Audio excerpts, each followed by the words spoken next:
Say that you couldn't make homemade bomb. That make it worse when the soldier come. We gonna see if we not go wrong. Run, boy, run. Soldier have long gone. Run, rude boy, run.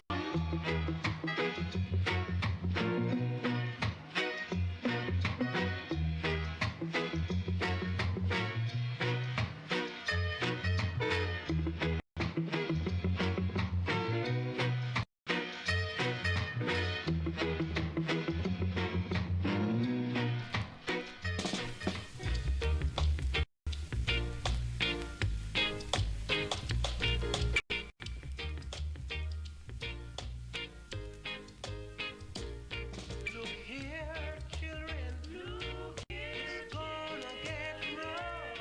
Look here, children. Look here. It's gonna get tough. Can you feel it?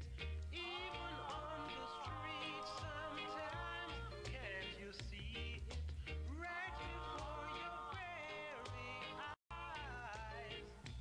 All day long it comes your way. You can't get out, can't get out. You try. There's something to hold you back. All day long, help them, I say. It's gonna be rough, yet. All day long, it's gonna be tough, yet. Help me, help me. You get crushed in the rush. Straighten up, straighten up. You get crushed in the rush. Get on up, get on up. Lord, help them, please hear me saying, Lord, help them, I say. They can't stand it. Lord, help them, please. It's gonna be rough, yet. Help me.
Right now, this your answer, need a sponsor, I would say. Yeah.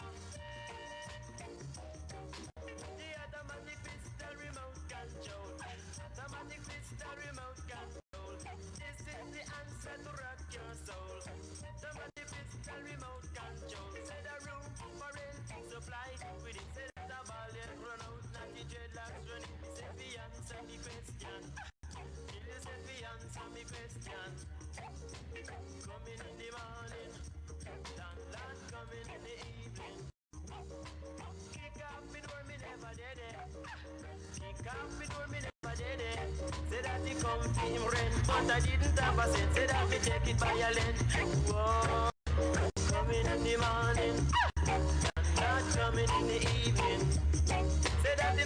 me listen, we go collect rent. But I didn't have a sense, so me take offense. So me tear off me brand new lens. Boy, tear off me brand new lens. Coming in the morning, not coming in the evening. Great sounds calling and last that I would say. Run away, Charlie, how big you start you running wild.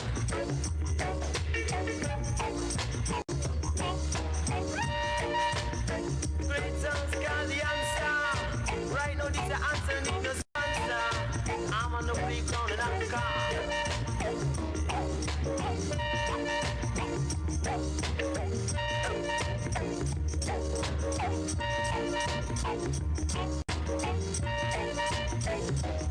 Say that the gate won't fix and it does.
Yes, we are gonna look at the values that we have within ourselves.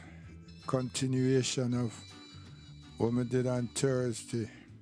So we look at value, truth, honesty, and integrity. You see? Honesty. You know what I mean? We are look for value, truth, honesty, and integrity. So people like us now that should be totally concerned about our welfare and our well-being should require accountability and reliable sources. You know, some people think so that only diplomats and legislative people are required. These things are required from them. But that's not what we actually receive from people like that. We hear them speak about these things because they want your vote and they wish us to acknowledge them. But you see, life in its true characteristics, because of involvement with other people, from your own lot, particularly your own culture and your own tribe and nation, we should accept values. And we should accept and want to see and receive and feel trustworthy, as in truthful. And those who are doing things for us, as in trying to represent themselves as well as represent us, should be honest. And one should look at what we call integrity. So a person who accept or see value. It's not the cost. You know, we're not talking value in cost. You know, we're not talking value in price, but we're talking value in worth. You know, because we're talking about human worth. We're not talking about products. You see, we're talking about social relationship. And in that value, we assess that individual, or we as people, we assess ourselves and we evaluate ourselves. These things are very significant, extremely important towards development. And it doesn't mean something substantial enough to say develop, because the first thing that one is developing is trust and truthfulness and sincerity. And because we do not have control of time, no one does, to assess and to evaluate is to get as close to proficiency as possible. And most importantly, we must start from the premise that we want to be and we're going to be accountable. We're accountable to ourselves, our family, and our fellow man. So in that we show responsibility. But one cannot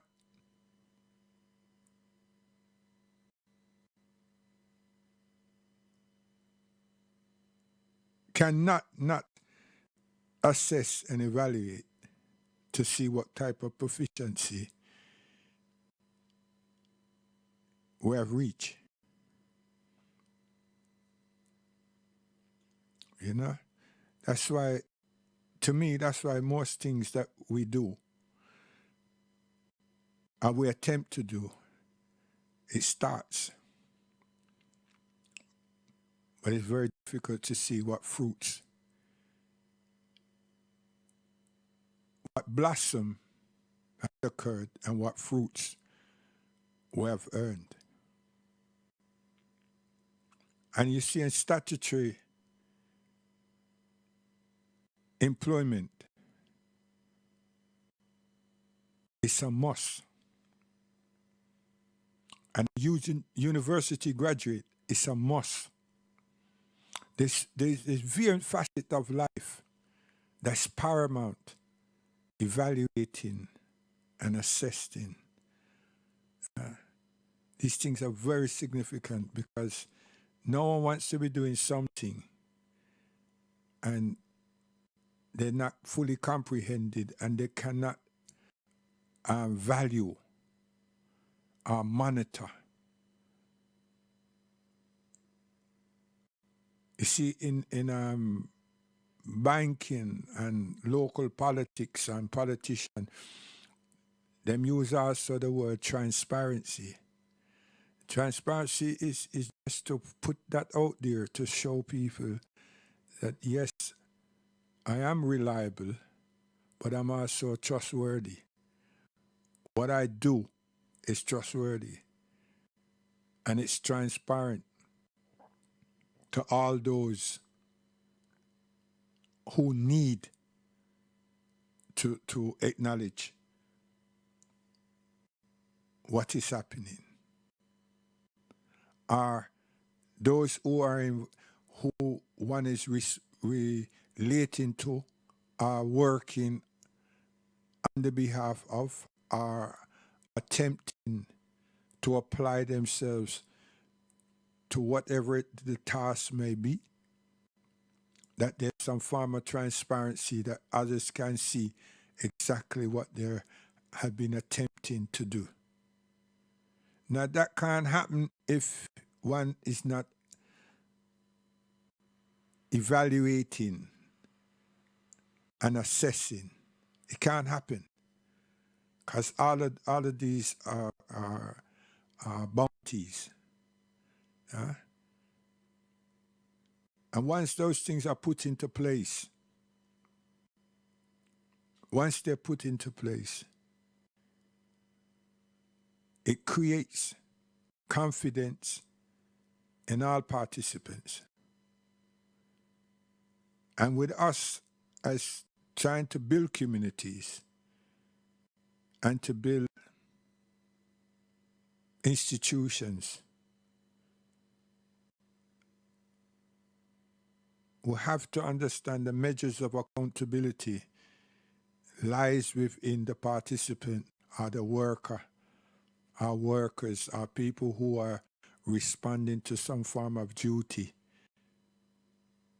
that the management have the criteria of assessing and evaluating. And then we come back to that one word, value. Because the participants, they value their people. They value the task at hand that they're responsible for. And will do it to the utmost. And management and others within that structure will be called upon, or should be called upon, in duration of time for support, for advice, and to help them to gain the form of proficiency that they're trying to obtain.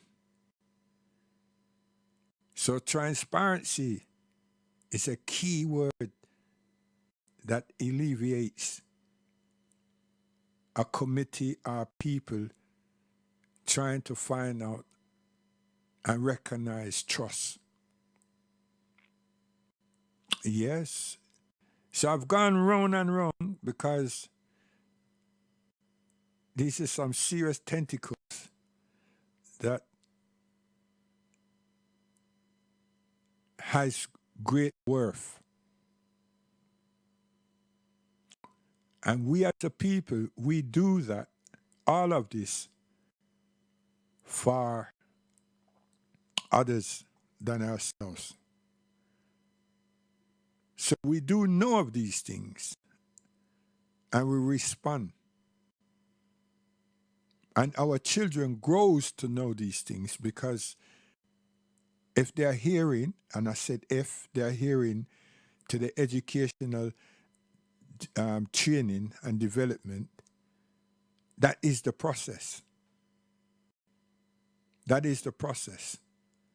It doesn't change in the institution of learning. Doesn't. That is the process. So we being their parents, and we're using that formula within our lives, we should be encouraging, motivating them, and looking and discussing such things with them, because there's changes that are made, especially when it comes to integrity. There are changes. And the changes is only words, but it's how people adapt to those words or use those words. So the implications of those words, can they be justified as truthful?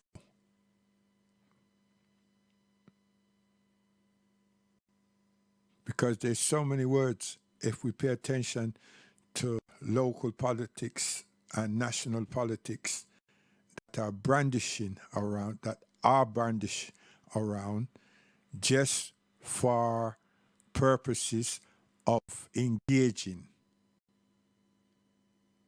But then you get to find out that those officers have not been representing their constituency as they should.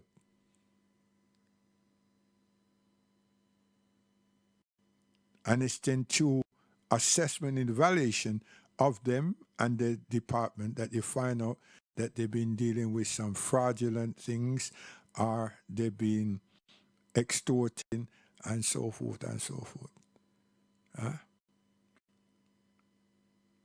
But something occurred wise some attention had to be focused on that department and then some individuals. Yes. Now, for us to get to those standards, it is not that someone should say or anyone should say that this is the white man formula. These are institutional formulas. And there's so many things within their structure that can be very useful to us if only some of our people would have attempted to apply those things. And there's so much that our children are learning that should be and readily required. Not just to make them feel like they're required, but it's the life that they're going to live and the responsibility that we should be offering them. Because we have to transition.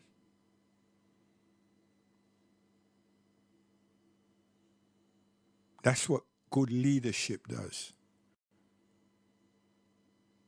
And by now, 73 years have gone, we would have been communities in England. And we would have had central coordination bodies across the different locations and boroughs in London and across the country.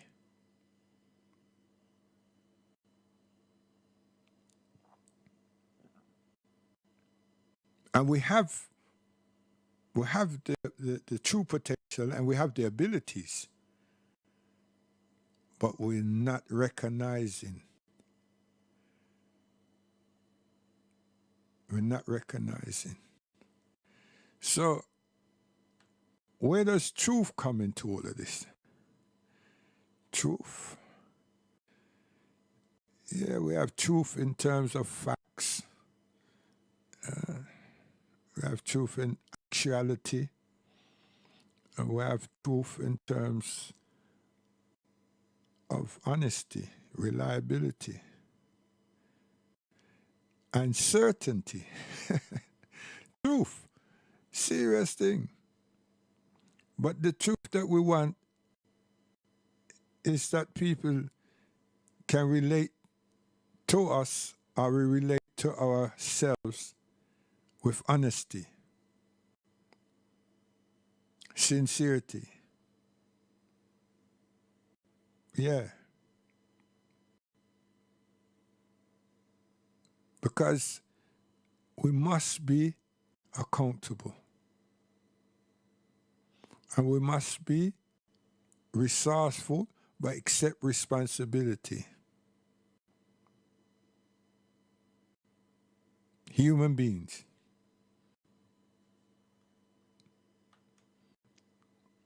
Now with the truth, we have the key to truth.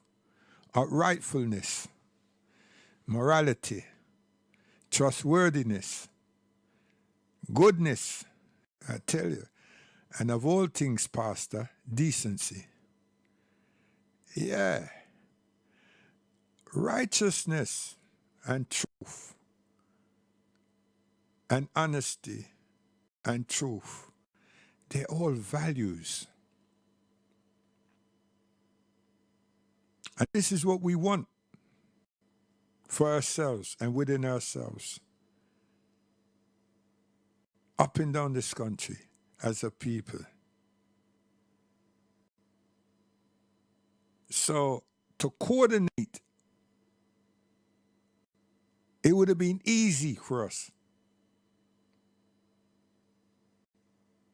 to require our attention, would have been easy for us. But we want to have attention, create attention, and we're not socially responsible. And it's not about any one particular person being answerable to another. Is that we won't trust ourselves to be responding to any given call. Because when I see the value, or the truth, or the honesty in ourselves, that's me saying that. Because if we saw ourselves as highly moral people, which we are, and we saw the value of trustworthiness within ourselves, which we should, then when the call is made, as in this covert pandemic that we're in, here in the United Kingdom, we would have called ourselves.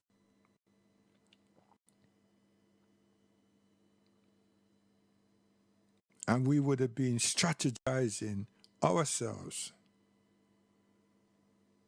And we would have been informing ourselves.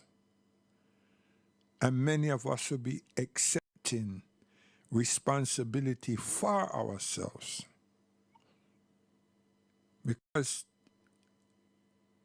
there are the professionals in the field of medicine.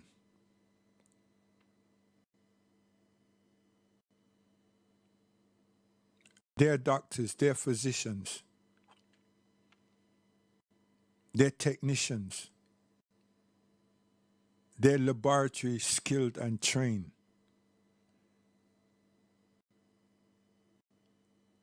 And those who are not on the high level, they will be have made contact with their peers. So our vested, valuable interests would have been sorted after. Now we, the people within the communities, we just need to pay attention. Because like the young people will say, I got your back. We know that we've been catered for. We know that we've been looked after. We know that we're valuable. And we know that those who are taking care, looking after, they're reliable. And they're responsible. And they're honest. And we trust them.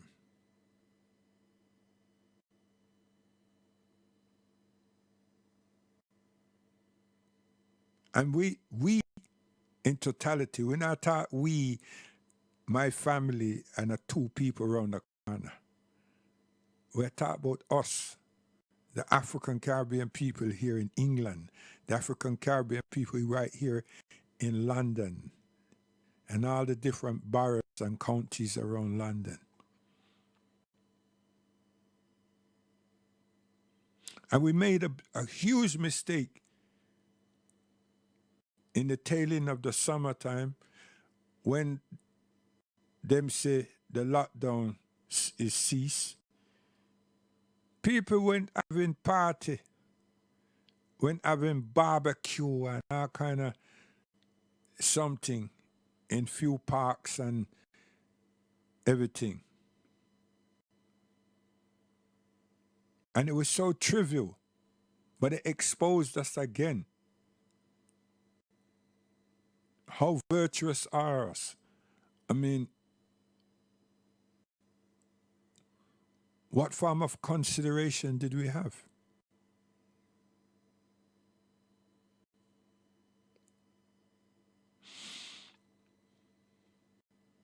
And that was time wasted.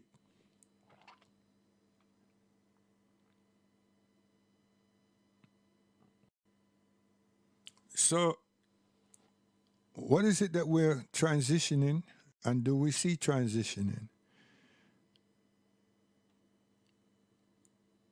Because it's the generations that come, our children, what they see us doing,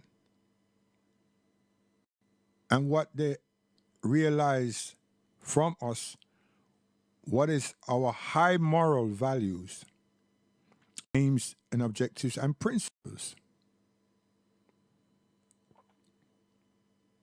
That helps them to mature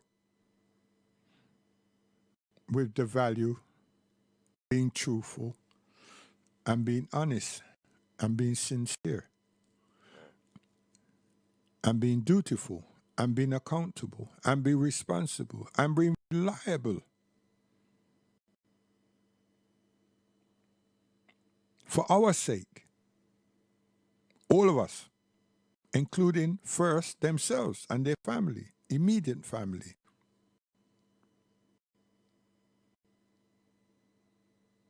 So putting those together, we got integrity.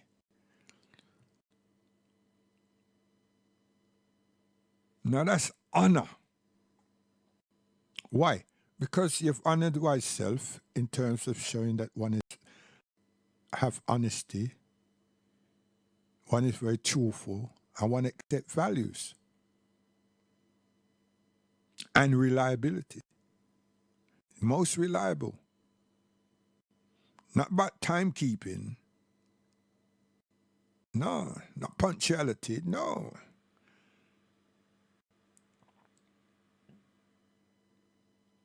So truthfulness is also part of integrity. But we want honesty here and want reliability.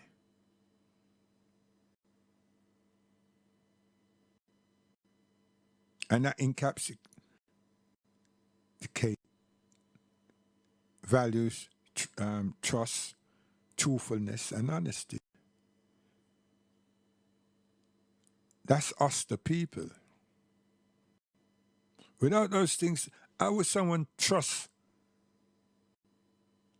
and make some kind of distinction or decide that they will go and listen to X, Z, and Y or be an attendant? They wouldn't. I wouldn't.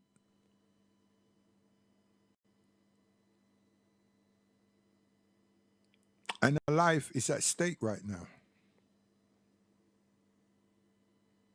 And we know that our vested interest has never been at heart of any form of bodies, because racism is their thing.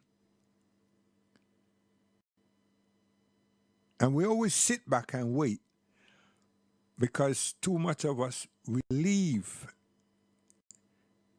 in our minds that we be taken care of. If that be so true, then there wouldn't have been a case called racism. Prejudice, yeah, but not racism. Because we've been respected and valued and be honored with human rights and dignity. That's not the case. That's not the case.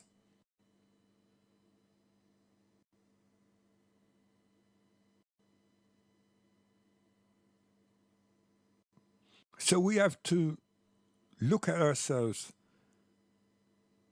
and ask ourselves,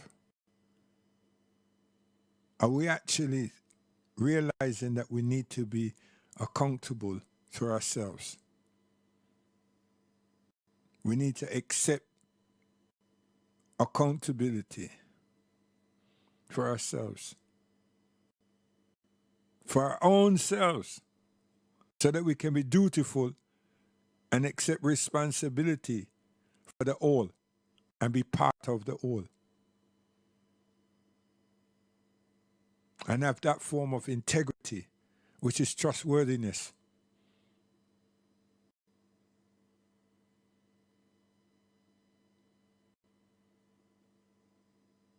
We have come a long way from our parents in England.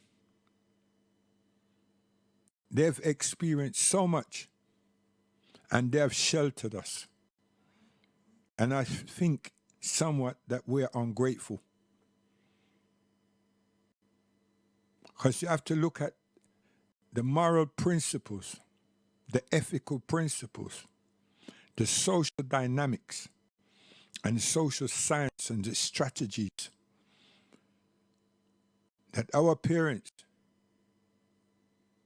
some of them realizing and some of them not realizing all those headings. But one thing that they understood was not just merely to survive, but to be responsible for themselves and their children, and to do everything possible to make their children have a worthwhile life. So they actually realized and knew the value of us, but they knew the value of life because they took care of us in every facet of life in this country. They took care of us. They raised us. And all the racism and all the hostilities, they were there for us. Are we there for ourselves? Yeah, as individuals. And we still don't do a good job.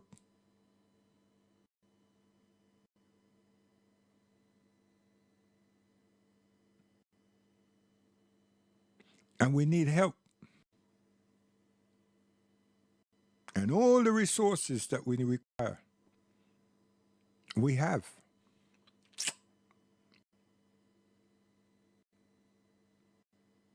We have, which is ourselves.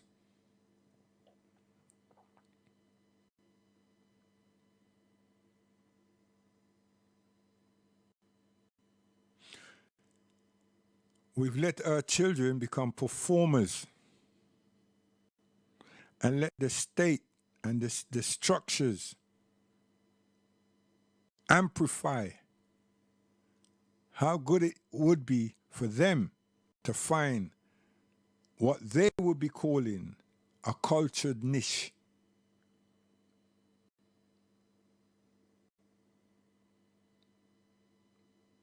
And our children accept it because we ain't showing them nothing different, or we ain't showing them anything. So they've been influenced by some other thing. And then we wonder what is actually happening.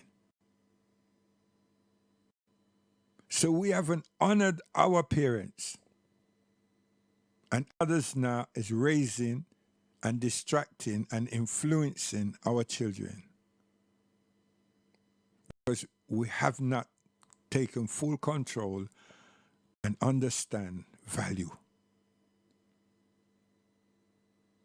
That's the start of the whole thing.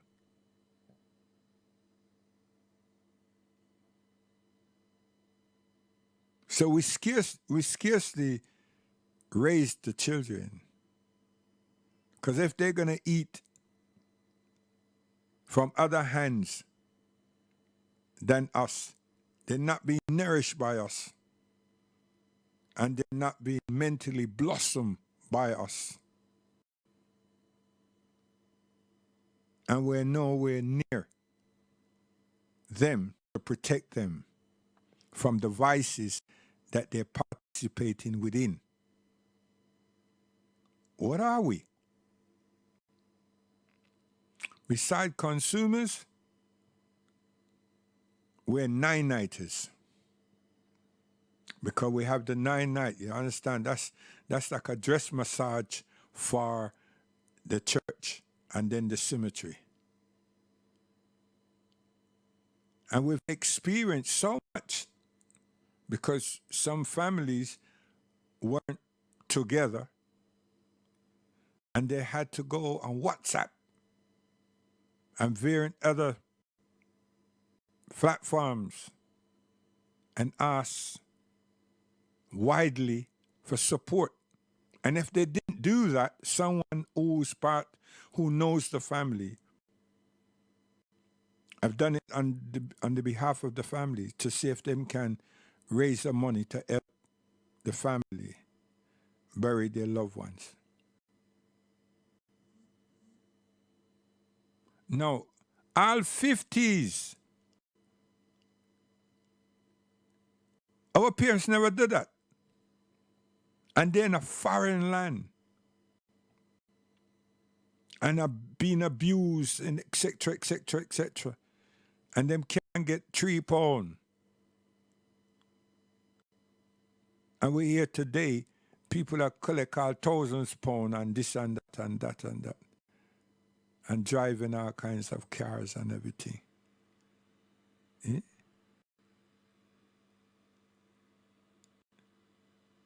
So, what are we accountable for? To?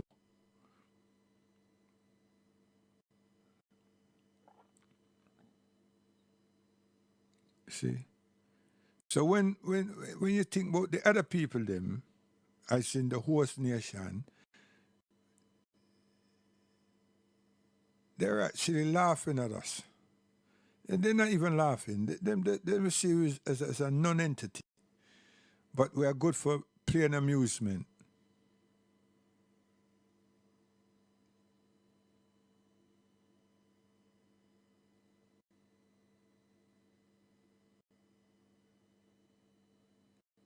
And then they have a strategy, a source of strategy that distract and to traumatize our children. They put the stop in the search and everything, and what is not stopped is still aggravating, right? Aggravating our young people, traumatize them, create a hostile environment around them and about them. So how would they learn? They're not comfortable. They were confident. They were focused on achieving. No, they're not.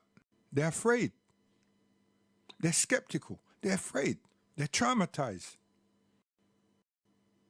Everything's now on their mind.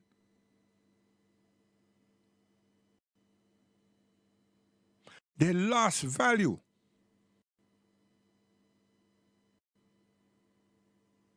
They're not representing, but they're having to defend themselves. And they're impressionable. But they're sharp because they're fresh and ready to learn. And it's for us to create that environment, that cohesive environment, that tranquil environment. But someone knows the science and they infiltrate. But yet still we will sit around and discuss abuse and mental health issues and racial issues especially when they ask us how did we determine that such and such was racist.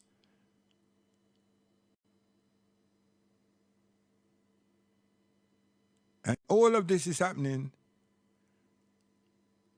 and our children is now victims of society, of the society, and will no longer learn. They've been distracted. Their soul is confused. Their brains are tortured.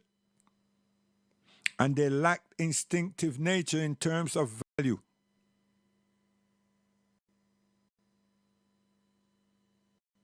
And we're watching all of this.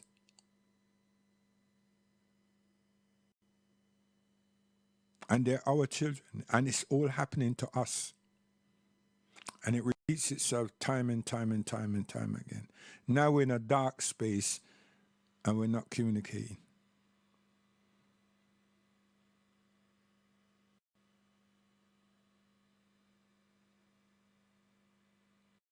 And we have media platforms now. And we're still sending signals.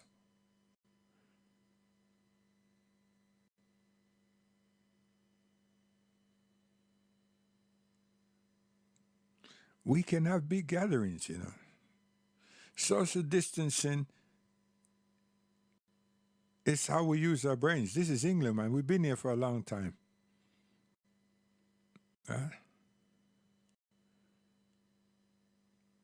A football stadium can make 5,000 people coming and this and that and that and that, right? There's nothing stopping us from social distancing in places and do what we have to do, because we understand the ramifications and so forth. But we understand that we're responsible for ourselves and we're going to conduct ourselves in a certain way. Yes. And we will do what we have to do, which is what? To convey information to ourselves and make some decisions and receive some very good advice. And we will trust ourselves.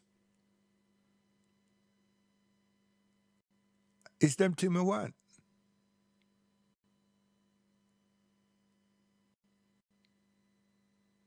You see, this is what infrastructure development does. Community infrastructure. Not community consciousness conversations. Waste of time. It can be fruitful, but to date, waste of time.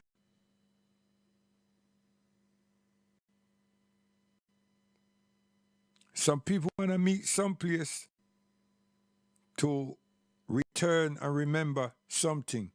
They're using that which we're in for that purpose. No problem. No problem. What is the aim and objective of that? That's what's to be ascertained. But the event, the title, all of this is no problem.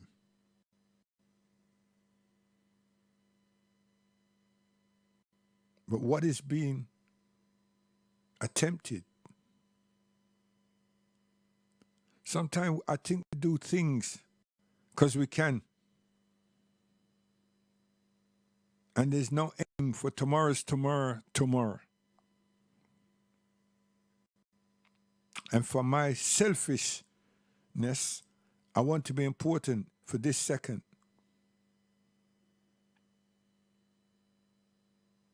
We need to be matured and accept full responsibility and look at the whole.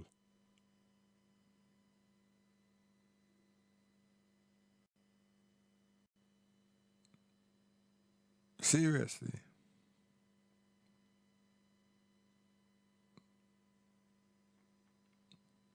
We've come a long way. Our parents have done so much and went through so much. And only if some of us reflect to our parents the climate of England. It's fog, it's cold, it's fog, and it's snow. And then the harsh treatment that they receive. Who's that? Mom and daddy.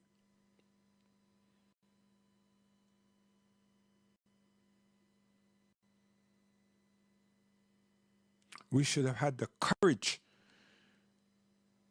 to honor them every day and not let nothing fall short of our desires and aspirations. But those things supposed to be generating with vigor in the church. Yes, sharp in the church. But the damn pastor is a pastor, he's not a shepherd or a fisherman. So we have nice, clean, noble people attending. But they're not able. They're not equipped.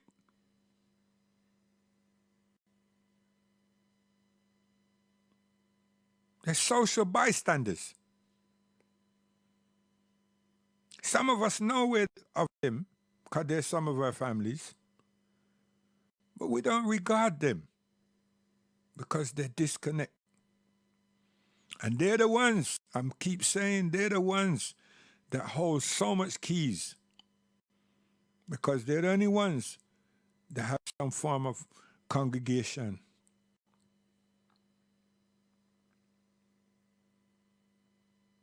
Them constitute congregation, the church people.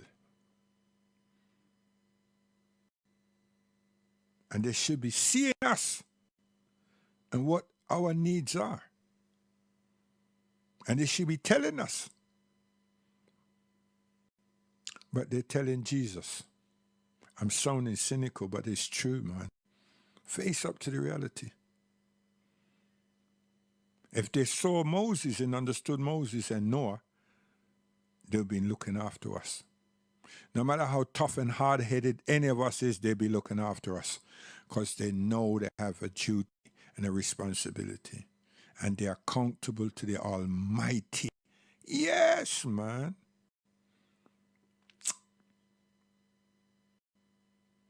Without doubt. But if it's the Almighty that they fear, why don't they step across the pulpit or the threshold? Whatever it's called, damn it, why don't they do it? They're not brave enough. They say that the only form of accountability they have is the theological trainers, the theological institution that they are representing. That's crazy. It's not that they don't have sense.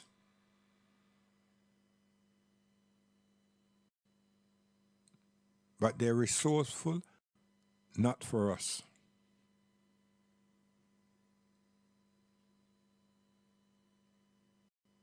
Yeah. So what do we do?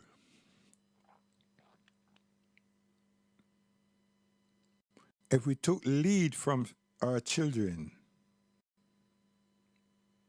if we took lead, if we were brave enough and allow our children to lead us, huh?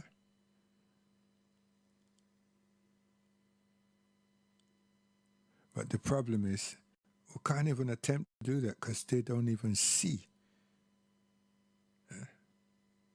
They see mammon. They want money. And they felt that once they get that money, they can get out of a condition, a situation.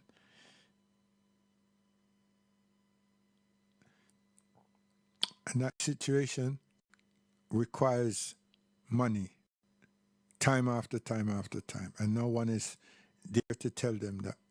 And they don't even see that. Because it's like a game. Why? They play the computer games. You know, yeah, bank robbers in computer game. Not just car running and gun playing and spy traps and everything. But the mental fortitude is distracted into amusement. You can get some structures out of that, but the only structure you get out of that is how to get to different levels of the game.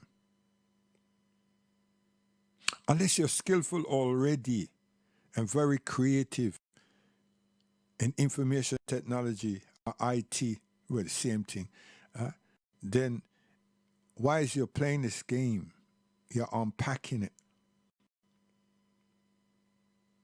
Learning how to build and create your own.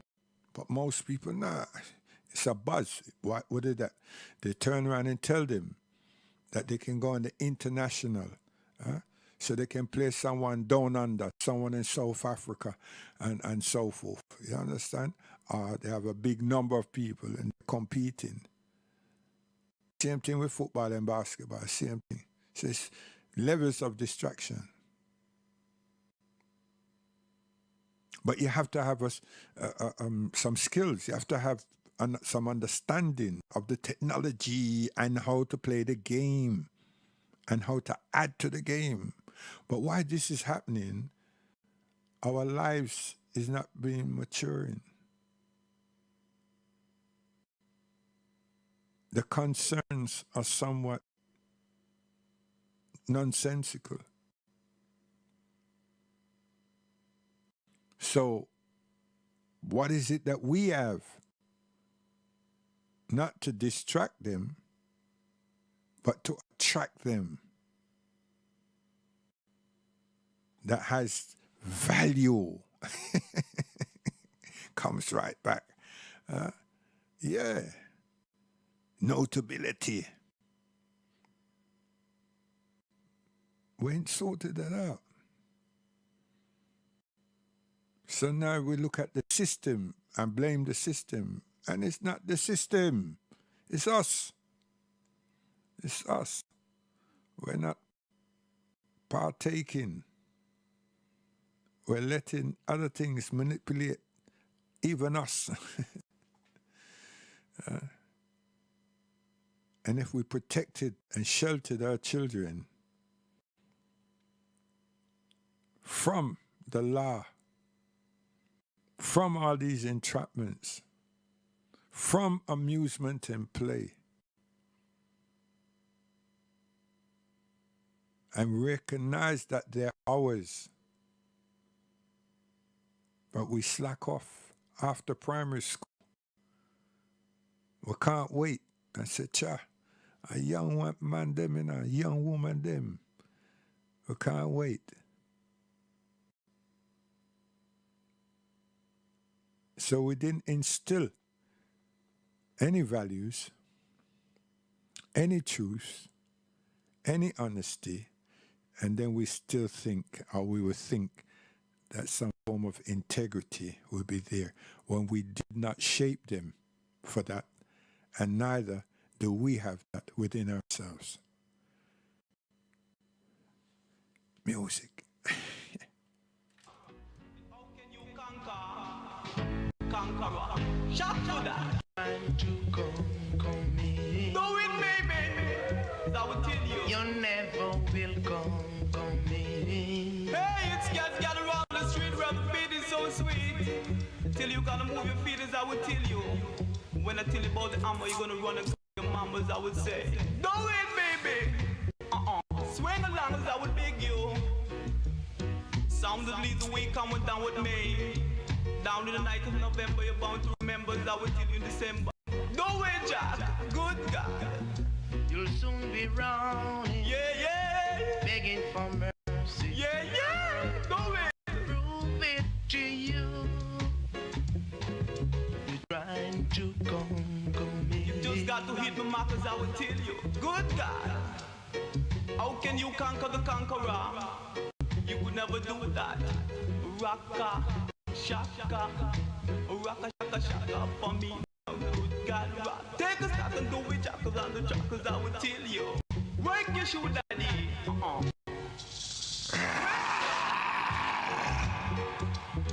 Yeah, yeah. You gotta do your thing and swing as I would beg you. In any old way. Do it, baby. Good God. Yeah. Rocka, shaka. A rocka, shaka, shaka for me. Now, good God, rock. I take a stock. You're trying to conquer Don't me. do that. Exclusively wrong, I tell you. You could never, ever, never love another. Just like you even love your mother. Do it! When I tell you about the hammer, You gonna run and call just your can't mama. conquer me.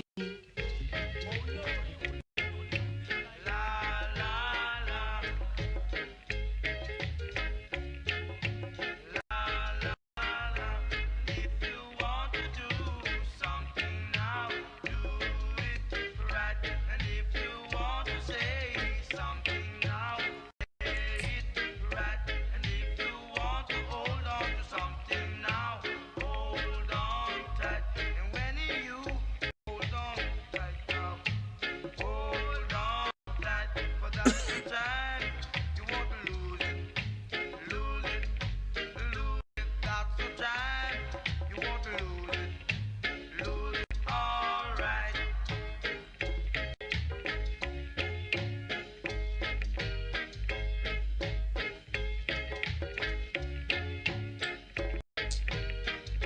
I hold the blade, you hold the handle. You have it all wrong. Surely time and don't goes on now. Let him have his fun. You get a chance and don't hold on now. You'll be coming down. You get a chance and don't hold on now. You'll be coming down. But that's the time you want to lose it. Lose it. Lose it. That's the time you want to lose it. Lose it. Alright.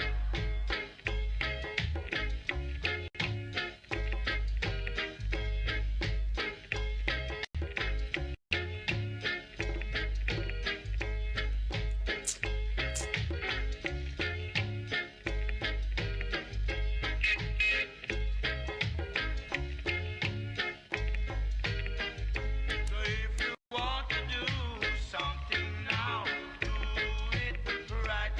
If you want to say something now, say it right. And if you want to hold on to something now, hold on tight. And when you hold on tight now, hold on tight. But that's the time you want to lose it, lose it, lose it. That's the time you want to lose it, lose it. Yes, you lose it, yes. Most of the time you can't lose what you never have. So now we go back, we are got down to the social science, we are going down to the theological realm. The place them call United States of America. There was another people land.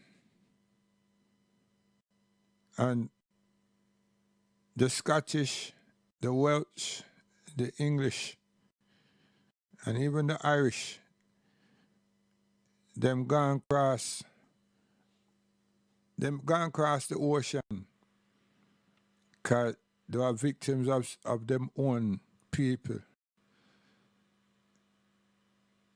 And history says that through they were tortured and tormented, them sought to escape themselves from their people.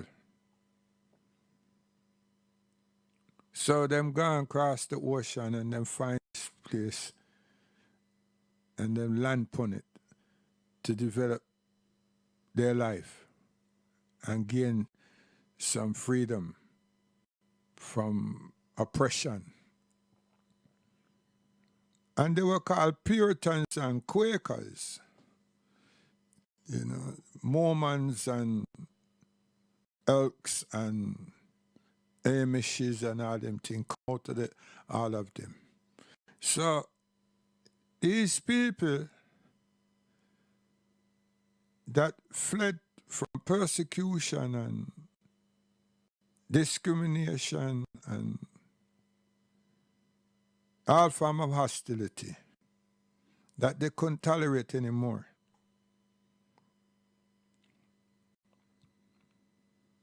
Then went and did the same thing and worse, because them kill. They hunted them, kill the people that them see upon the land that them call America, that they themselves call America. And these are called Puritans, which are now Protestants. Church, England, American, this, that. Same set. And they're the governing body consistently, you know, of the place called America and the White House and everything that them have, you know, them institutions. And these are the people that want to tell us and have been telling us and our great-great-great-great-grandfathers and mothers on the continent of Africa, along with England, what we shouldn't do and what we should do and what they will not permit us to do and not to do. Same people. It's a strange thing how many black people, African Americans and Caribbeans and British blacks, them hail America high. So sometimes I say to myself, why the theological thing not work with them, you know, right? And it's not the theological training, the theological understanding of a God that theology projects. And then you have to realize that them understand that thing there is not for real. See, if it was, then it'd be God that they've been upholding and God that them fear and, you know, and everything that them do and them see that's ungodly, they would oppose it. But they're in agreement with the thing like it's a normality. You know what I mean? It's a normality. And that set of people and that landmass is the major killers of human beings on this earth, on this planet. Yes? But them talk a good talk. Because when them bomb up people and drone down people, them kill people, them always have a justified reason for it. Because them call the people them in the first place tyrants and everything. And them have these human rights groups that work on their behalf, that always assessing and evaluating other people's standards of life. And if it don't come close to theirs, you're a tyrant, you're a rogue, and all kind of thing.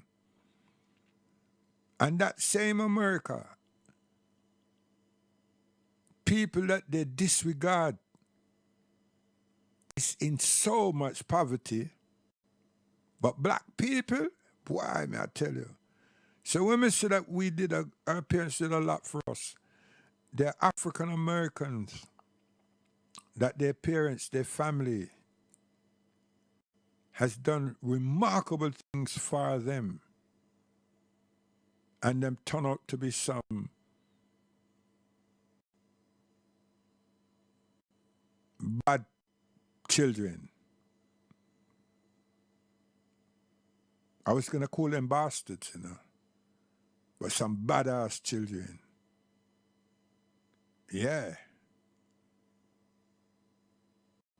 And to know that these people were constantly lynched and burnt.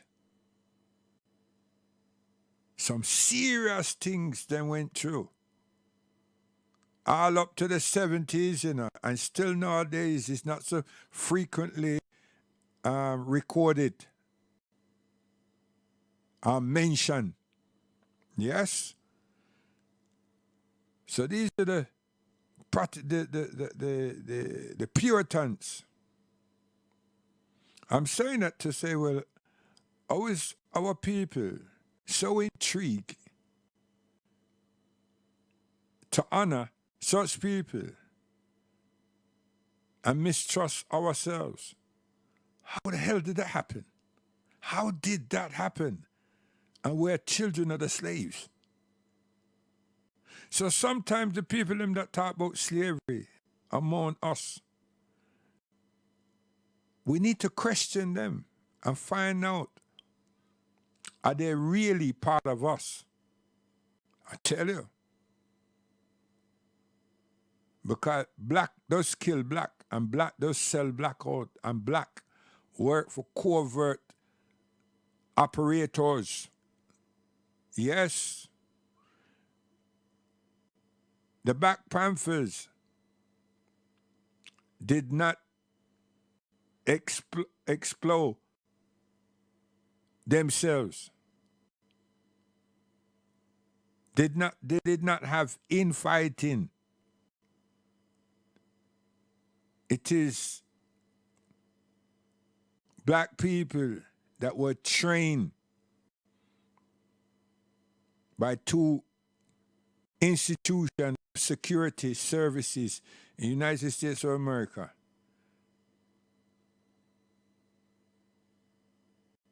That infiltrated and brought the Black Panthers down, mash it up.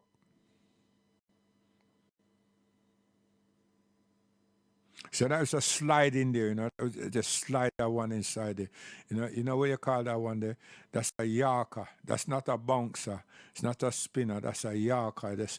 I just fling that one inside there, you know. But these people, Puritans,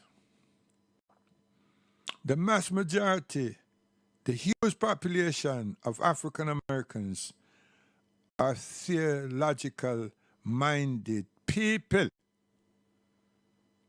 Thousands upon thousands of them is part of the whole televised evangelistic set.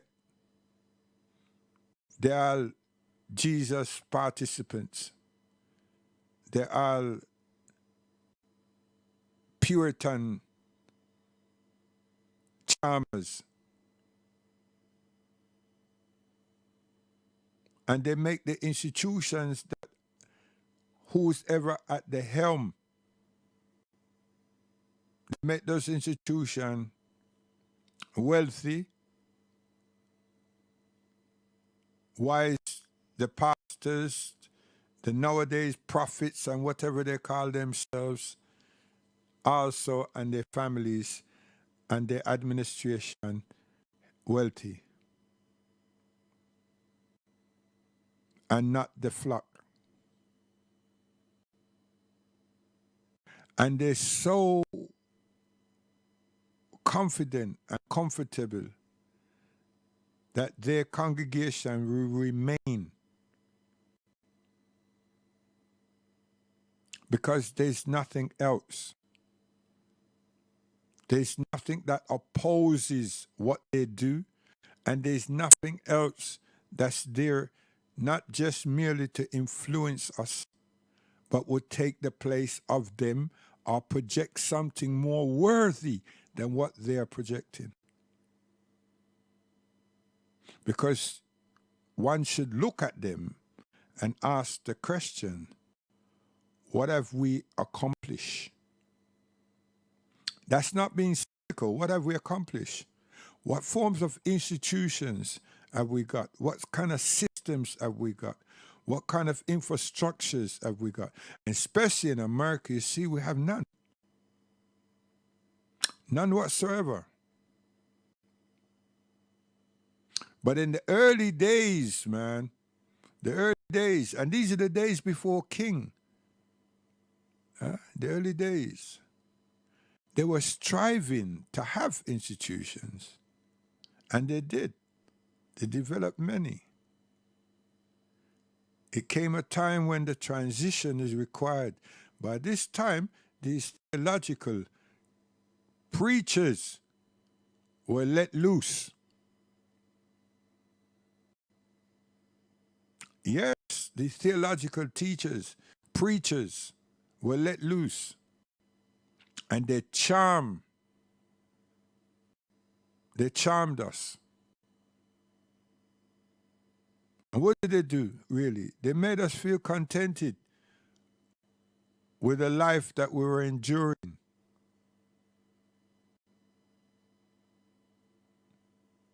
And say that this is what Jesus required.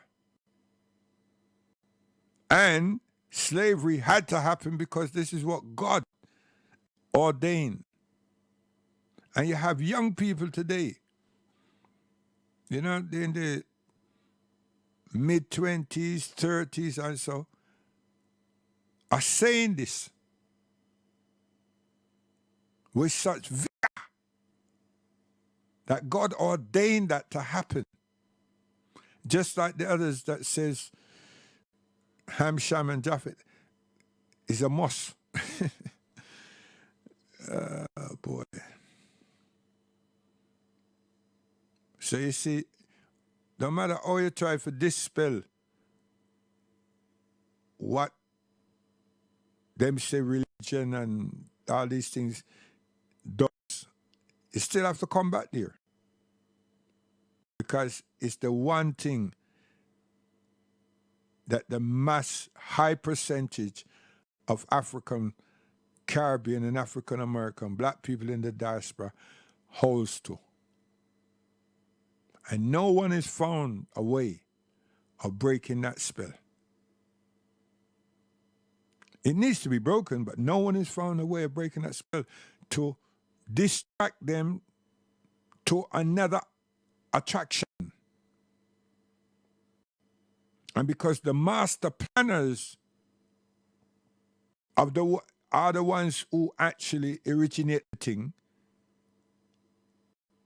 and they retain it, it's absolutely difficult for us who doesn't have any form of station, not in radio station, any form of foundation,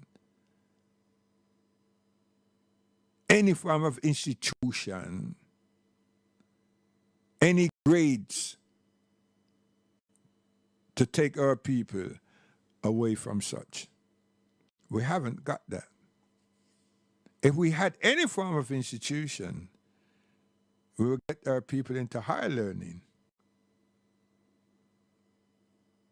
Because that's what's happening. What's happening to us here is happening to them over there.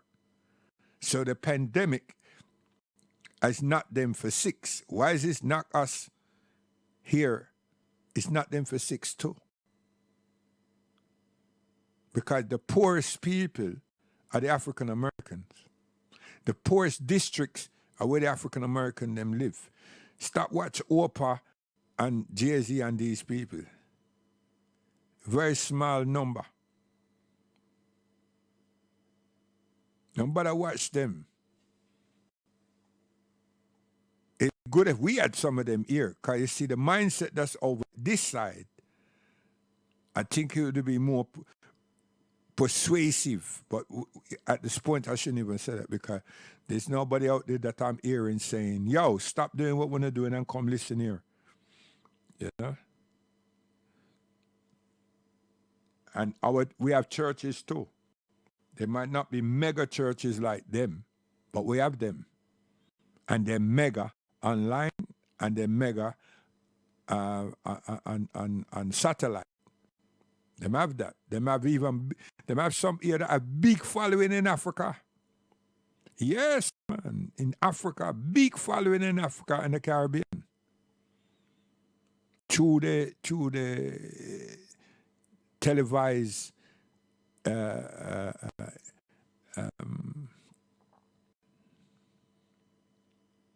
satellite things. Now look how big the theological people them reach, and we're still looking for Reverend Prophet Ministries supermarket. You see it there? Because them have the money, you know. Them have money. Huh? Them can go have satellite transmission. Them no run news. Them run popularity in relation to theological and always the Holy Spirit does be in attendance time after time. But never tell them, say, you know what you can do? All those heathens out there, to transform them and to raise them, you can give them some mammon. You can give them some quail. You can give them some milk. And you can give them some honeycomb. And you can bless them with olive. And then you can take the fig and teach them. And those whose head is hard, take the pomegranate and decipher it for them. It could have taken 15 years, at least you got their attention. The pomegranate. Open it up and have a look and learn something from it. Yes. God showed Solomon and David, you have now become matured. Take ye the olive and teach. And he's also showed Muhammad, peace and blessing upon him, that those who feel that they are the chosen ones will use the olive tree to hide themselves. And the same tree will shout out, here they are. Olive, yeah, man. There's a lot of significance in that, but I'm not going to go there right now. That's deep, you know what I mean? How much people know said olive oil burns, but the flame touches not the oil? But yeah, they say, no, go so, olive oil don't smell like gasoline and, smell like paraffin and gas and, yeah, you idiot boy. Me? Idiot? Sure, I'm wise. You know what I mean? Olive. Olive. You take some olive oil and put in your frying pan. Olive oil is one oil that don't burn, you know. You burn up the pan first, the olive oil run round the pan and turn into water. Yeah, it gets thin and thin and thin. You understand? You caress olive oil with heat. You see? It's not an aggression. You see? It's smooth. Olive is oil. And it heals people also. Even the leaves, you see? I'm telling you. Yeah, olives. Make African people think so that they were blessed with cocoa beans. No. Then they're blessed with coffee beans. No. Yeah? Those that you've been forsaken and now you're following someone else's dictates, lost the essence of life. And then we wonder why we're struggling. He thinks that God do that to we. We do it to ourselves. God not do nothing like that to we. God not curse we either. And we curse we self. You understand? And we curse we self. The biggest joke is that we watch the Puritans and we're fascinated by them. You see? Yeah. Britain and America are family. People them think are two different things. No. You need to understand things. And when time you understand that, we're dead already. The same family. You understand? The other day, God Almighty met we see something. A man that was never a part of any two-party, as an outsider, to him have money in my contact, him get himself aligned to one of the main party, and run as a presidential candidate. You never say that? What? When I need a degree to understand that. Gee whiz. That should have shown us, African black people, children of the slave. Why is it that we have people there with so much money, playing amusement, football, basketball, baseball, and singing, and we haven't done it? Even if all of us were to vote for ourselves, or even 50% of the African American population voted for an African American, we run the thing. But who is telling you that? A layman that have just pure sensibility. See, naturally. But it never happened. Donald Trump show with that. See, the first time I call him name, because he's Emperor Nero. But Donald Trump show with that. He showed the world that. You understand? See? It was always possible. There's nothing impossible about it. You know what I mean? The weak heart, Jesse Jackson, they try a thing. And then what happened? He tried a thing because of a popularity contest. It never happened again. The man that could have done this is Colin Powell. But Colin Powell must have been told. But then again, he's not healthy.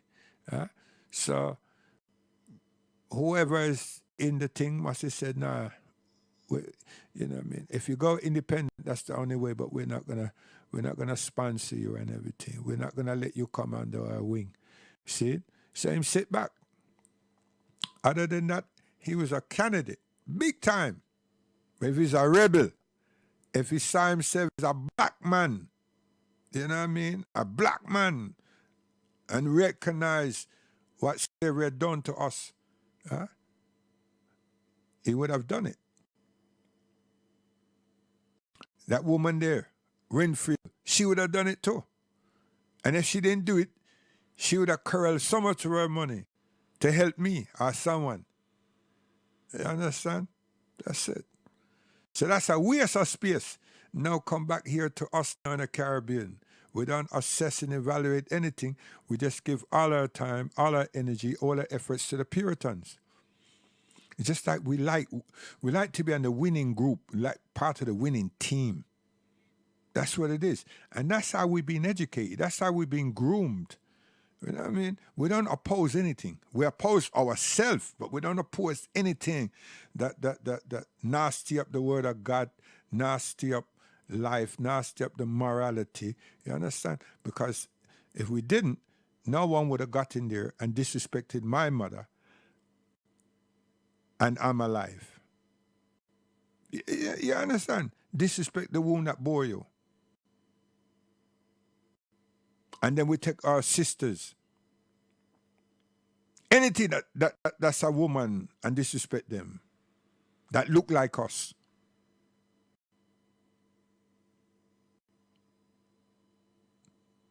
We would never dream of it. But it has happened. And it happens. It happened. It happens. And we didn't need to sell a record like that. All those 60s, it was the presentation, the nice suits and things that we make. And them just fit on us nicely. And our good footwork. And then the sound that come out of our voices, our body. Yes. Nothing else. But generation and generation, they have saw this and they see how unique and they see how we carry ourselves with dignity. And they see how our minds are working. And they said, no. So the act is always to trip us up. Take it out of our true nature as human beings.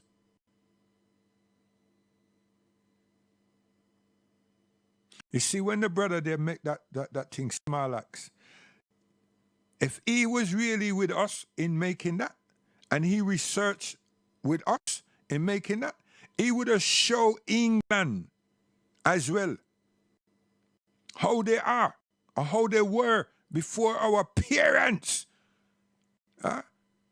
Condition them. There weren't the people that had any farm of what what you call the thing when you eat? Menu. No. Even though you talk about washing of hands and everything for this corona. You understand? The people that was hygienic was black people, African Caribbean people. And the same people them that call themselves Jew. Yes.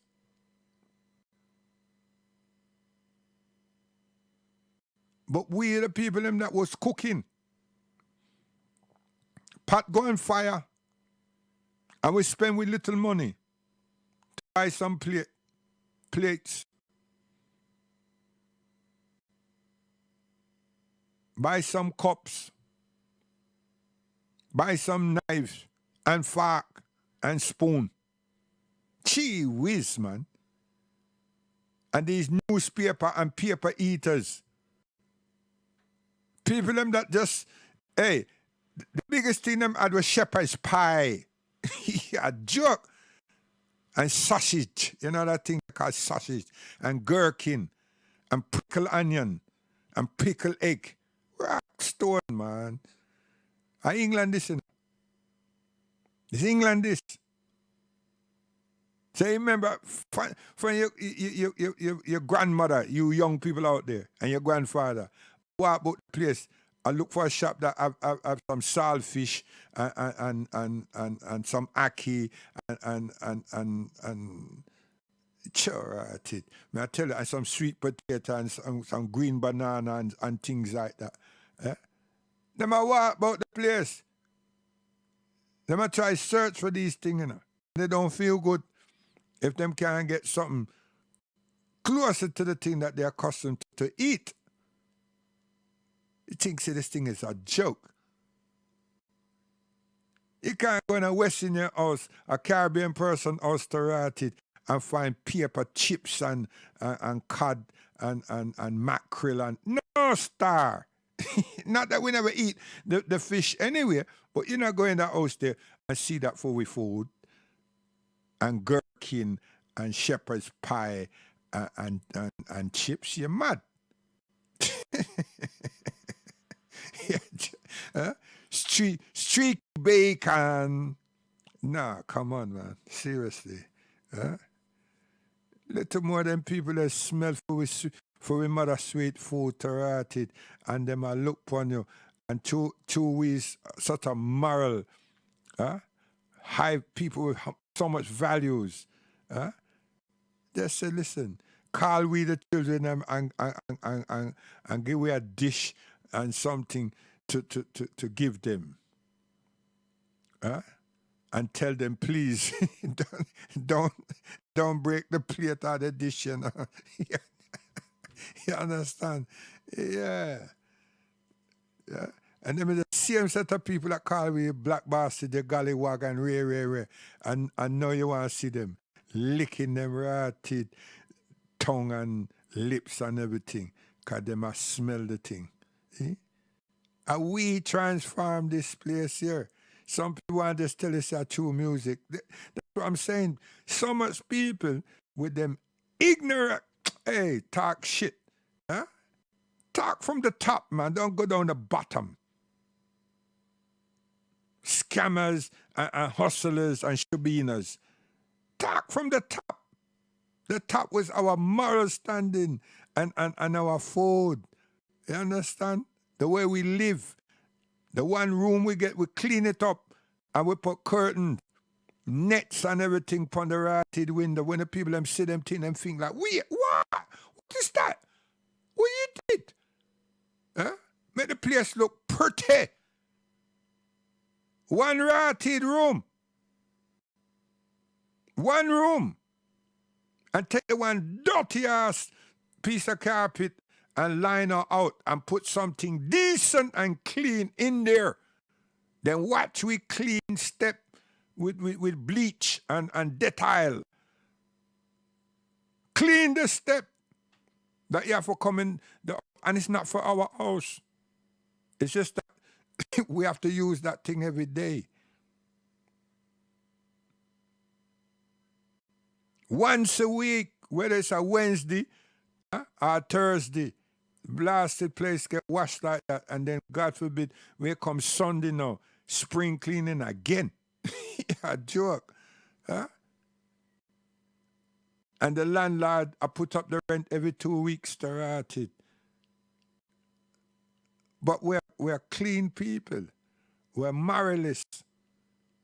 Huh? We're hygienic people. Are we this? Who is telling these stories? Who's telling this reality to anybody? We let ourselves down all the time and got talk about this body did run the 100-meter and win. Right, till we start run. Now our children now come play football, and the people that say, you gallywag, get off the blasted pitch. But when we score a goal for England, them not call we gallywag then. But when the game finished and them win, we're still a gallywag. So to stop all of that is to be with ourselves.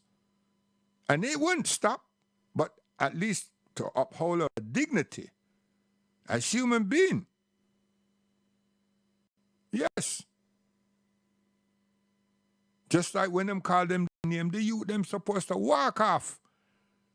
But now, we not support them. We let football FA people that come tell them, say, no, you can't do that. You have to stay there. And it's not like they're finding the people, them, taking the people to court, them talk some shit about how they ban this body. Ban which body? A PR thing that. A PR rubbish. Yeah? Take them to court and let us see. Yes. Make an example of them and make us see, so that anyone who is thinking that way will desist. But nah, they don't do that. They're not going to do that for black people. You mad. The Puritans. No. They're the Puritans. Them set the standard. That's why they're so arrogant to go to look at other people's country and tell them what they should do and what they shouldn't do. And if they don't follow suit, them going to bomb them, they're going to beat them up, they're going to do all kind of things. And those who then feel so that will fight back, them say, all right then, we sanction your backside. Huh? What does that mean? That anybody that them tell don't give me this, that, and that, them shouldn't do it. So it's only Russia and China that them can't play bully with, but them can just keep chatting about them to say that they're terrible. Okay. So we're not learning. We're not learning. Back in the day, the Quakers refused in 1652.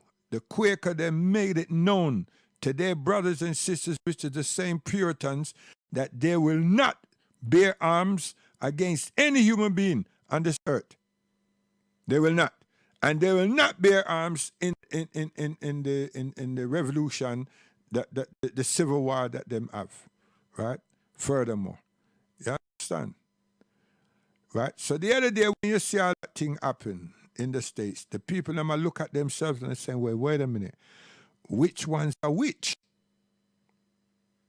Right? And then they had all the different symbols that represented variant factions of variant bodies from that time till now.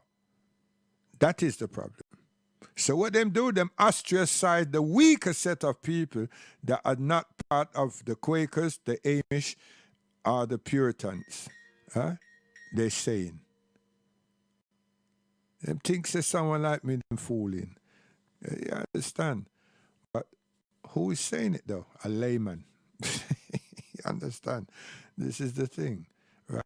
So have we received freedom from the theological schools and the theological churches and ministries? We haven't. Just still hook, line, and sink all the time. You understand? Find ourselves. And look at the continent of Africa all the way through. You see the same thing has happened. That's how they taught us. That's how they taught us. The same thing has happened. In Zambia, Mozambique, Botswana, Angola, Zaire, all these places, right? Full of thing called Christianity, which is European thing, British thing, so forth. You understand? All the way. You understand? And costumes, right? We give up our own clothes to wear European costumes to feel so that we're important and to feel so that somehow we're close to their God. Now young people in Africa is asking them, where's our thing? Where's our thing? So the English has shown a lot of Africans, even here at Source and these places, them teach them, not even teach them, they reprogram them, or them program them to ostracize Islam. But now we're coming again. We're coming again. And how we're coming again? We're coming to show that Islam is African. And don't you dare. Don't you dare. But we're coming. We're coming. And I tell you the way we're coming, we're not going to be joining parties that pretend for some reason that they're supporting us. No, they want to know what level we're at and where's our sources. That's what they want to know. You understand? So there's a lot of things that we Muslims have to do, and we will be doing, because we're not Johnny-come-lately poops, right? That somebody wants us to be part of some popularity contest. No. Our researchers are doing very well. But those who want to deal with theological ramifications, they're the ones that's going to be a hindrance to progression. Hindrance to progression, I tell you. And you'll be moved out of the way. Seriously. Imam Wali Muhammad said this in the 80s. You understand? Seriously. It will be two ways. You either realize and accept that you're a hindrance to yourself and your people and make the recognized change, or you will persist,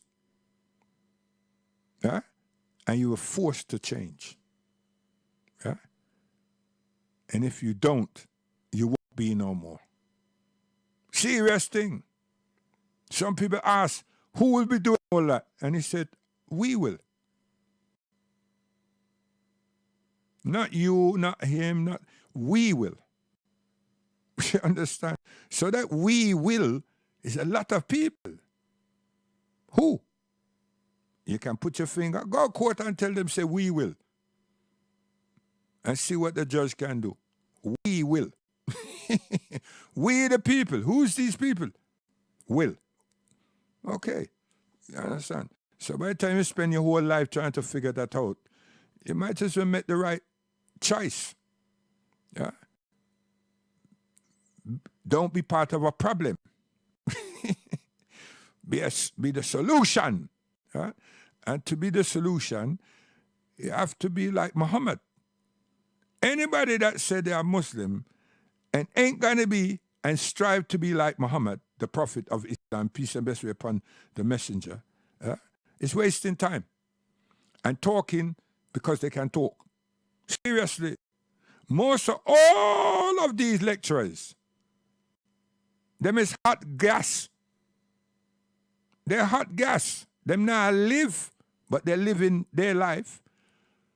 But they're not structurized nothing. They make democracy. They make the matriarchs and all these people laugh at the prophet. Muhammad Sallallahu Alaihi Wasallam is not a joke. He's not there to be toiled with. He's not there in the laughing road. He's not a gimmick. People them who do not treasure Muhammad Sallallahu Alaihi Wasallam and want to shine his light and be creative is a hindrance to the prophet. Who said that? Salih Hisham Lukman Best. You're a hindrance to the Prophet. I don't care how much taxir anybody know. The Prophet was a builder. He created. Allah subhanahu wa ta'ala designed him that way. 23 years is a man's life. And you're supposed to do something. You're supposed to do something.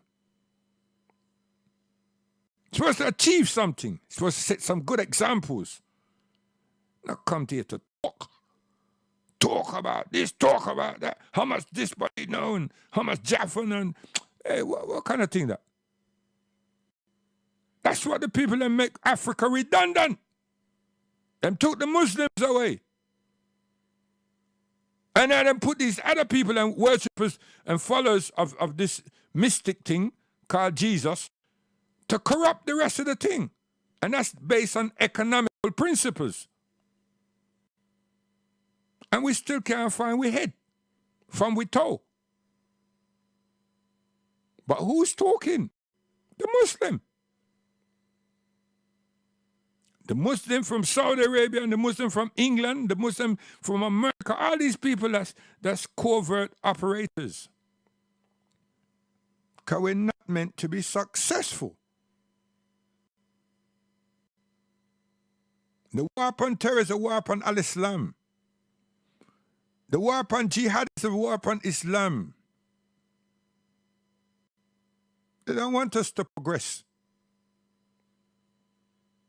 And they haven't done a great deal to discourage anybody.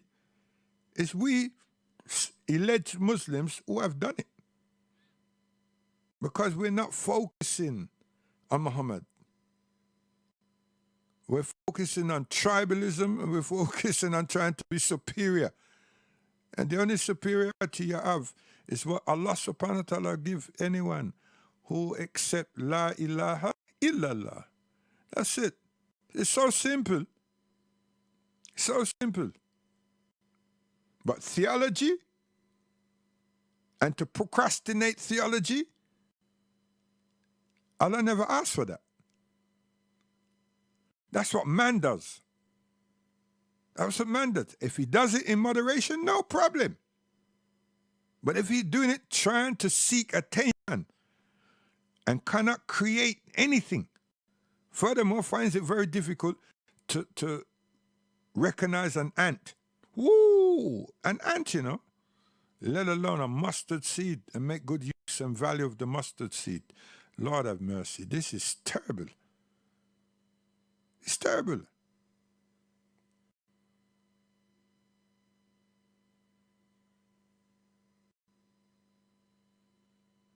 The opposition to the Prophet was those who would not accept Allah subhanahu wa ta'ala.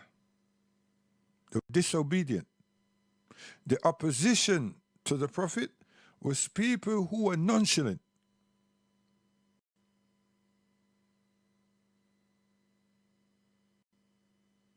If the world could only do, the world Muslims could only do what the Prophet did in terms of a relationship in Medina, this earth would be fantastic. This earth would be fantastic.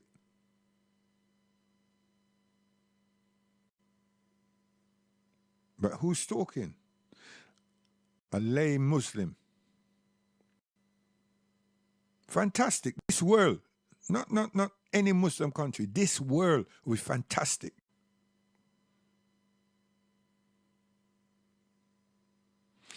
Because, you know, after that, the Prophet ﷺ came to Medina, came to Mecca for the first Hajj. His and ours. And then the Prophet ﷺ left Mecca and went back to Medina. People tend not to realize and recognize and teach this. Yes. But he left so much people in Mecca. What were they doing? They were cleansing the place and structuralizing the new institution called La ilaha illallah Muhammad Rasulullah. That's what they was doing. And when he got full notification on how things were progressing, the Prophet ﷺ went back to Mecca. I think people need to read, man. And if they're trying to build their homes and help Africa to reform itself, and for us to be good Sahabis and build and helping people who want to build their country, we'll be successful. Why? Because Allah subhanahu wa ta'ala is with us, with anyone who's attempting to do those things. And how successful? Because Allah subhanahu wa ta'ala is our backative. Can't fail.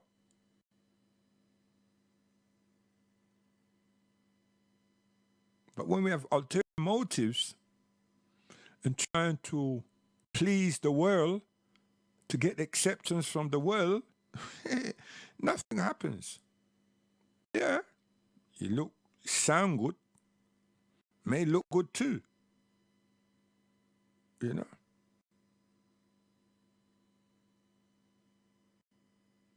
This is not the way things should be.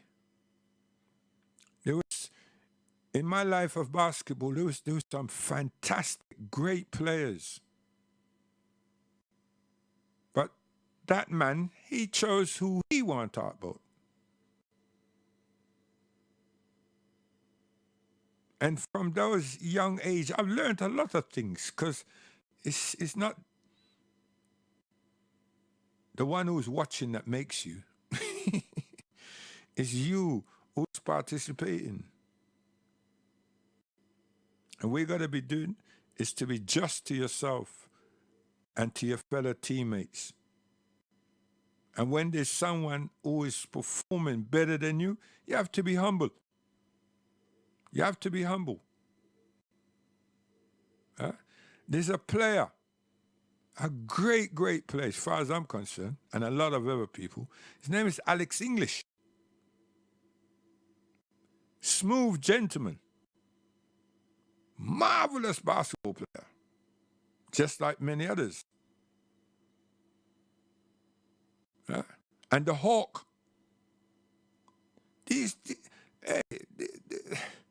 Sure, boy.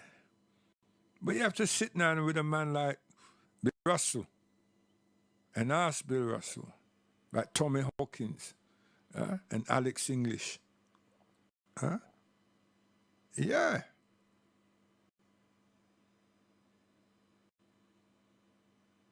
These are black men that had a great talent, great art. But they weren't there for the flamboyancy. They had responsibility towards themselves and their families. And they would not give up places like Alabama and everything for New York and LA and rare. Nah.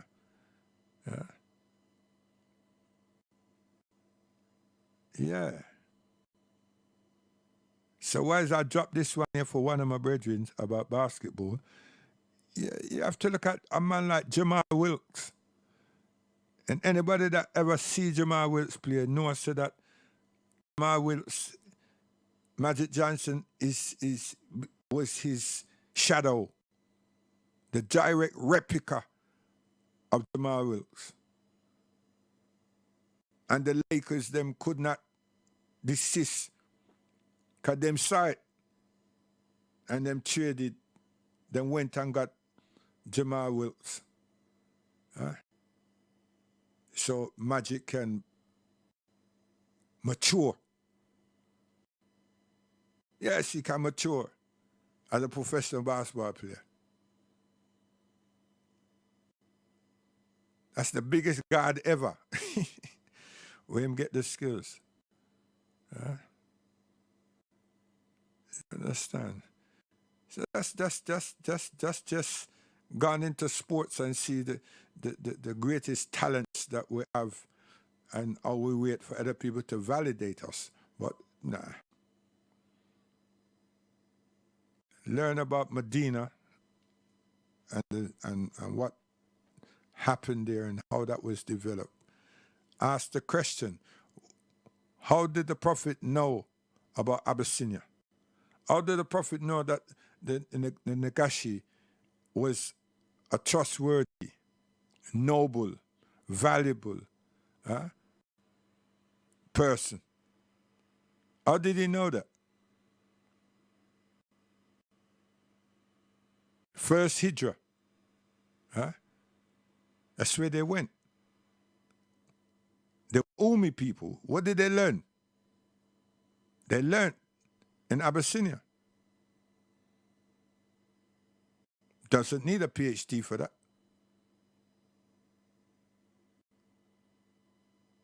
We don't need to show off with that.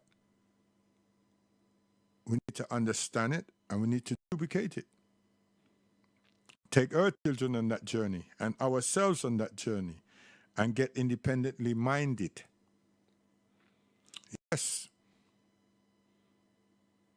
Now, if we graduate properly and then we decide to immigrate somewhere, we should have enough understanding and seek Allah subhanahu wa ta'ala's wisdom to impart that in other people in that country. If it's going on the continent, wonderful. So we help develop institutions, we help change condition, water, help remove, alleviate poverty.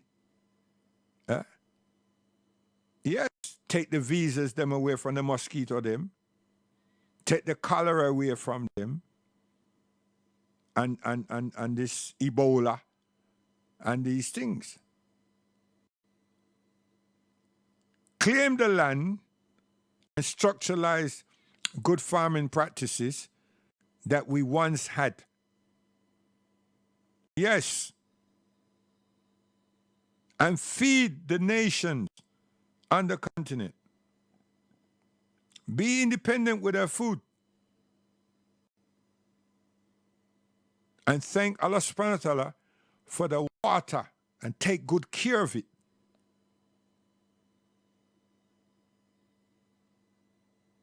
And show Allah subhanahu wa ta'ala we're appreciative.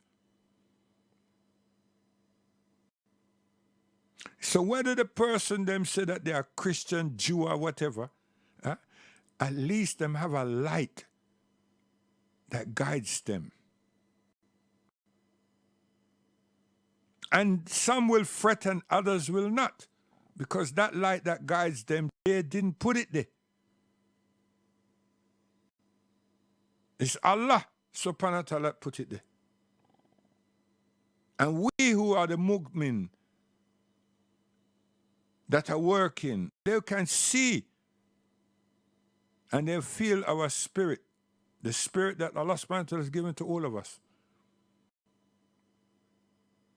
They won't have no time to be grudging people. They will learn what love is. And they will experience that word freedom. Especially us coming from the diaspora. Oh gosh, man. Those who are ripe old age will die happy. When I try to take away some sweet innocence from people and take us around this conundrum of doing what? That now elevate. Hey, some people have this idea that them can raise the dead. Allah subhanahu wa ta'ala never sent Prophet Muhammad, peace and blessing upon him, to raise no dead. He sent him to give people them an understanding of life, and the aim is to find Sirata Mustaqim. Yes, that's the task that Allah subhanahu wa ta'ala put for man. And that finding Sirata Mustaqim is between myself and Allah. Not myself and a whole heap of people and Allah. No, all of us have to find it. You understand? I can't tell someone that I found it. It's Allah subhanahu wa ta'ala that informs his souls, his human beings, when they found it. No one can go there and say, yo, me find Sirata Mustaqim now. Here what you must do now. 1,000 of this. No. Stop that, man. People have all these notions. I don't understand. Seriously, I myself, Salih Hisham Lukman, I can't understand how people come to those things. You know. So, astaghfirullah. Yes, we are good to, and maybe when? Yeah, Thursday. Yeah, Thursday. God willing, I should be able to turn up. You know, so if that is possible, on Thursday you hear the new set, you know, I turn up. So yo, Bunny, where them? I mean, I look for you now, 'cause yeah, we get a news that our matriarch, Mr. Bunny Wheeler, have been called home, you know. And the other day I was trying to play Arise and Shine, and there's something never played properly, and I had to stop because it was part of my feeling. It wasn't part of something that was put out there. It was a feeling that I had, you know what I mean? I want to play the tune, you know what I mean? Now I can't find the tune. So it's got to be Thursday, because I can't find the tune. I mean, I'm going to stay all night, because to be honest, I'm tired. Bunny, gee whiz. Can you imagine? I did that. And me do this, you know. So how come me do this and can't? Oh, no, that's Bunny Rocks. Bunny there. That's it. Oh gosh, man. Yeah, I don't know what the hell the police can do. So,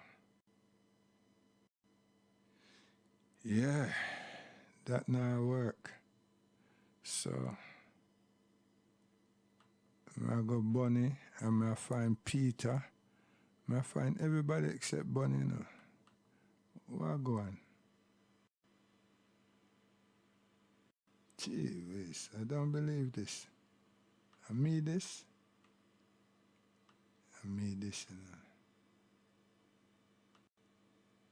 I tell principal about dementia. It looked like it had come my way. Rockstone. Can you imagine?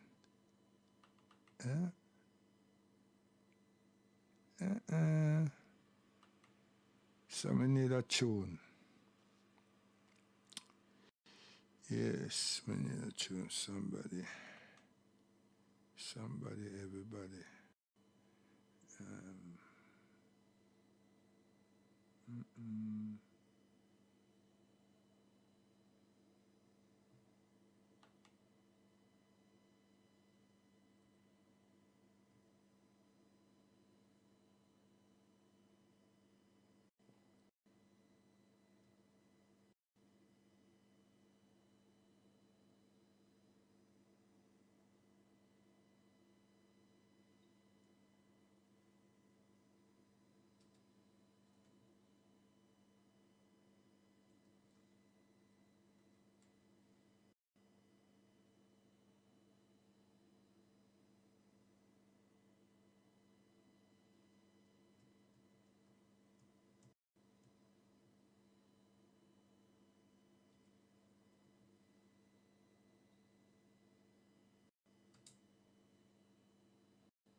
go up this. And,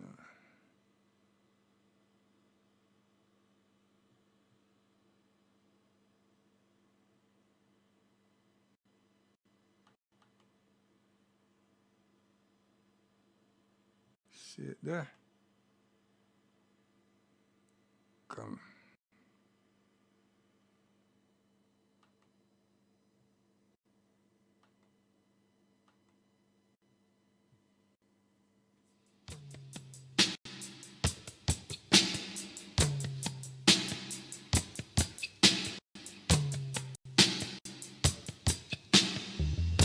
This is the cry of a people who were robbed and raped from their homeland and their loved ones. A people stripped of their culture, their dignity, their liberty, and their rights. And by the cruel and presumptuous hands of the colonial and imperialistic slavers, were carried into the West, where for over 400 years they have toiled and labored, and with their blood, their sweat and tears and hands, they have built the great city of Babylon, only to be paid with the wages of the taskmaster's whip, torture, and death.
Yes, that is Jaboni, you know.